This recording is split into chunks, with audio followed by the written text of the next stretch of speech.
Hello, everyone. Hope you are well on this Tuesday night. Bear with me.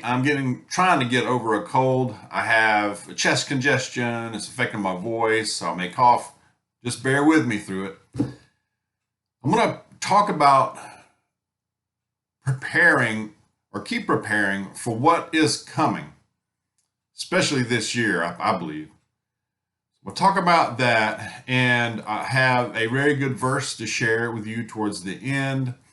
But first, I wanted to let you know, and I've mentioned this once before, I believe, but I'm starting to do, and you may be seeing them already, I'm starting to do some shorts, some YouTube video shorts, like 60 seconds or less, and they will mostly be Bible verses or just encouraging words or just a little bit of advice. I'm also going to have some with Teddy and Ella, so be on the lookout for that. I will be posting the shorts in the mornings, usually between 7 and 8 a.m., sometimes earlier, and I'll try to do those every morning. It may not be every single morning, but most of it, so look for that. So a couple of things I was noticing in doing some research is that once again, it looks like the United States administration is sending 2.2 billion dollars worth of weapons to Ukraine. Yes, you guessed it, including longer range missiles.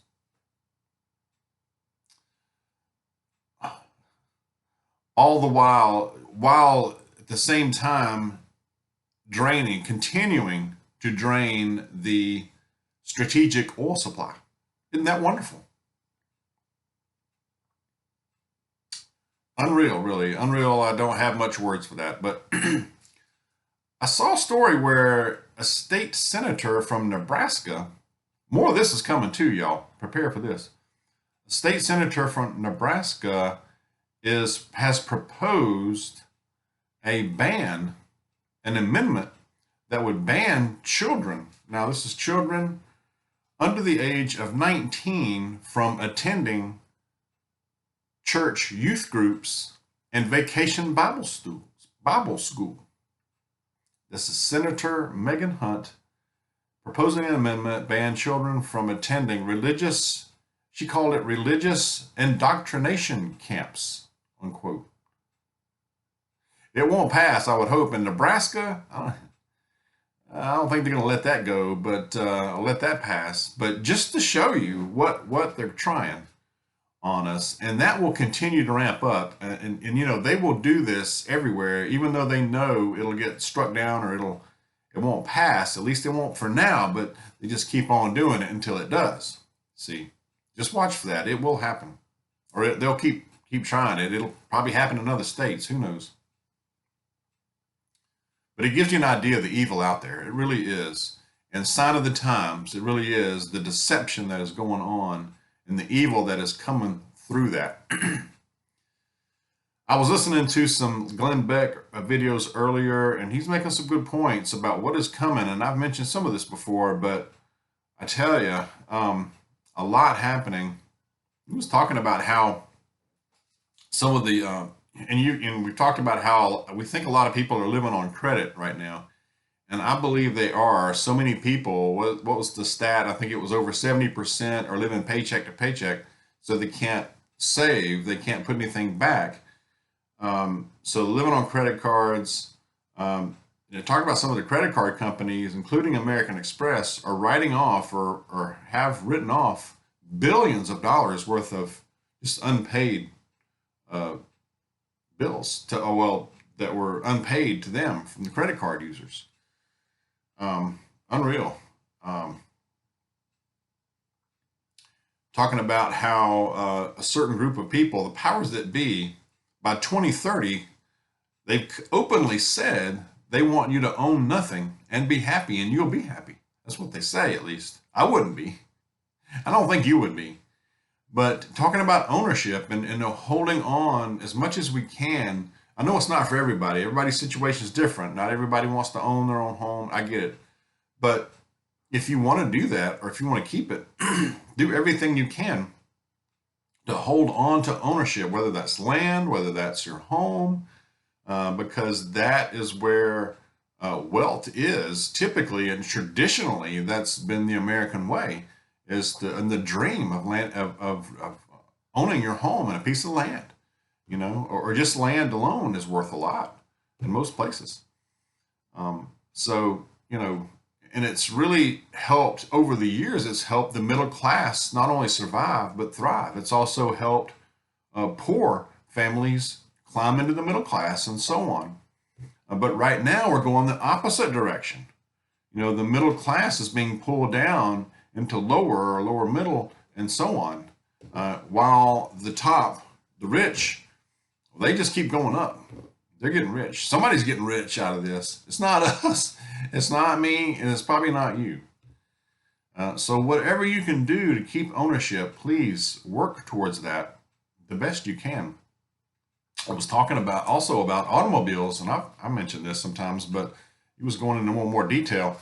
A few years ago, even used cars are still expensive right now. They haven't come down. I hope they do, but new ones, oh my gosh, it's craziness.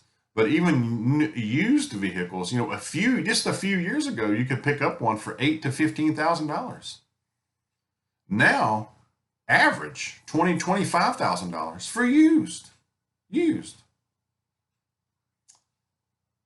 Various reasons for that. Supply chain could be part of it, but I think price gouging, and they're just keeping the price up on these. And then I hear dealer lots are filling up, but the prices are still staying up there. It's craziness. It just doesn't make sense.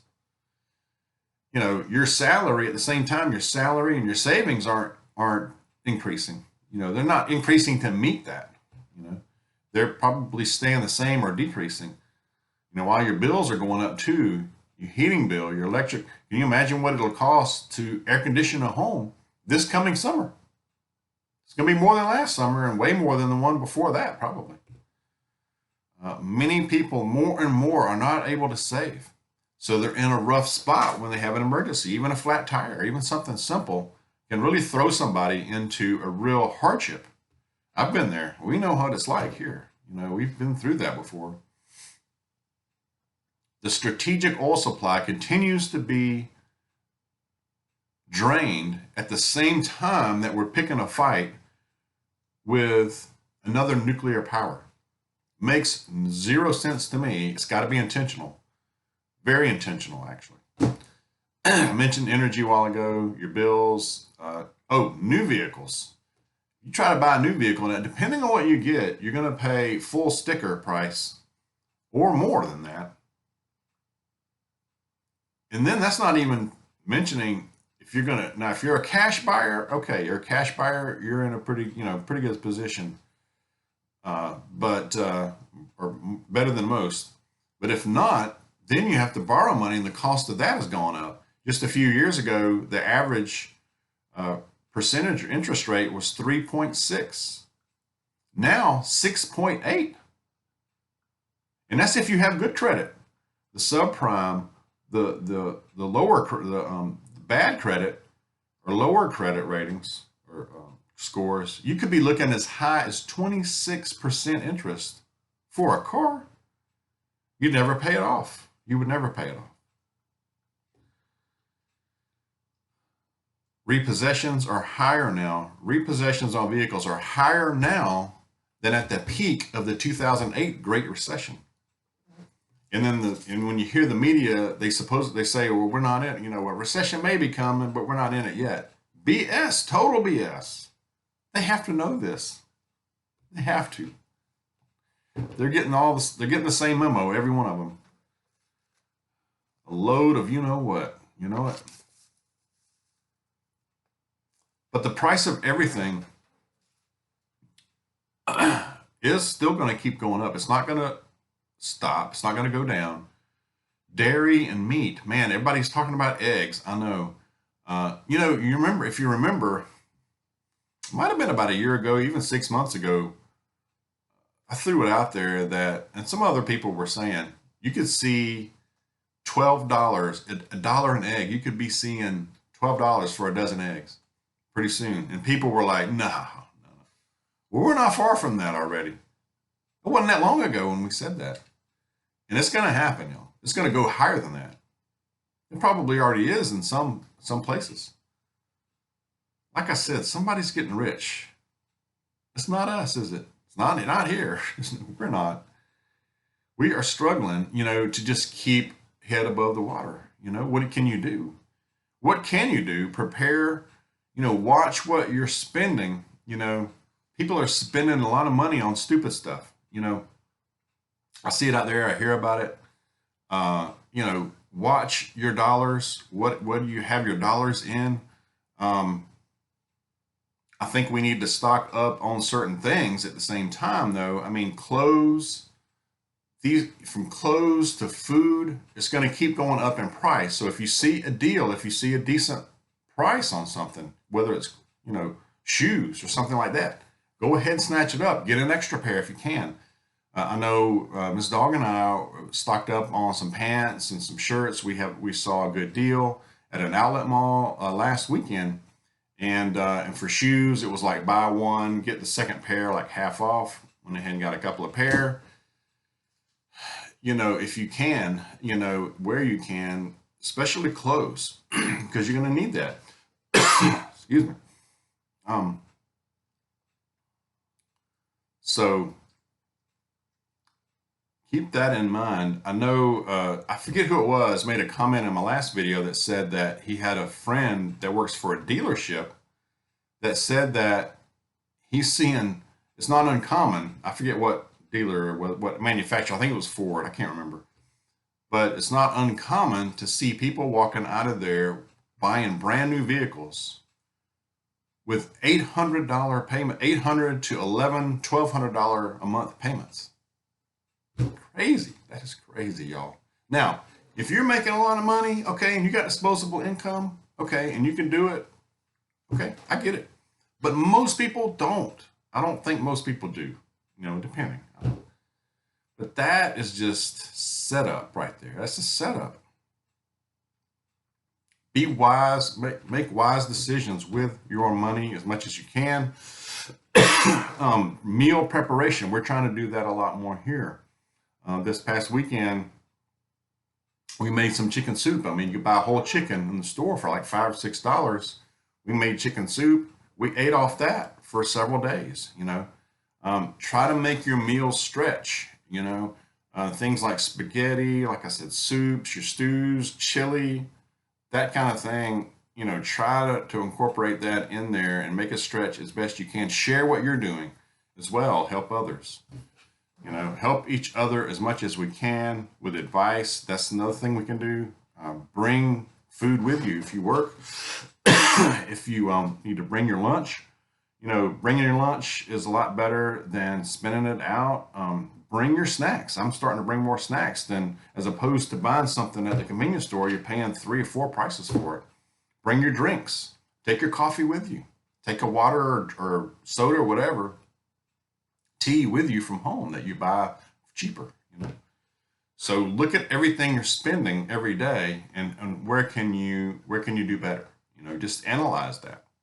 It adds up. It adds up over the week and over the months in a year, So, all right, a good verse. I've droned on enough about that. A good verse for today is excuse me, Exodus.